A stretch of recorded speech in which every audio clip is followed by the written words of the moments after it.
পাকিস্তানের আধা সামরিক বাহিনীর সদর দপ্তরে আত্মঘাতী হামলার ১৬ ঘন্টার মাথায় বড় ধরনের বোমা হামলায় কাঁপল আফগানিস্তান। হামলায় ৯ শিশু ও ১ নারী নিহত হয়েছে। এই হামলার জন্য পাকিস্তানকে দায়ী করছে আফগানিস্তানের তালেবান সরকার। আফগান সরকারের মুখপাত্র জাবিহুল্লাহ মুজাহিদ জানিয়েছেন, স্থানীয় সময় মঙ্গলবার দিবাগত রাত ১২টার দিকে এ হামলা হয়। এ হামলার টার্গেট ছিল আফগানিস্তানের পূর্বাঞ্চলীয় খোস্ত প্রদেশের গুরবুজ জেলার একটি বাড়ি। এ এলাকাটি পাকিস্তান সীমান্তবর্তী। যদিও পাকিস্তান এ হামলা সম্পর্কে তাৎক্ষণিক কোনো মন্তব্য করেনি।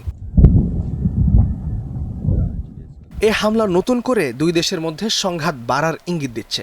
দেশ দুটির মধ্যে কিছুদিন আগে হওয়া যুদ্ধবিরতিও এখন ভঙ্গুর।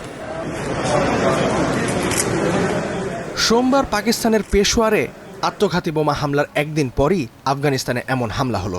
পেশোয়ারের হামলায় ৩ হামলাকারী ও নিরাপত্তারক্ষী নিহত হয়। পাকিস্তান এসব হামলার জন্য তেহরিকি তালেবান পাকিস্তান টিটিপিকে দায়ী করে আসছে। পরবর্তীতে টিটিপির একটি শাখা জামাত উল আহরার এ হামলার দায় স্বীকার করেছে।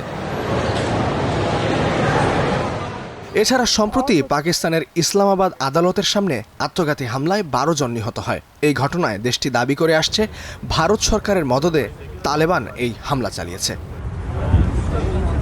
ইস্তেহাদুল মাহমুদ, স্টার নিউজ।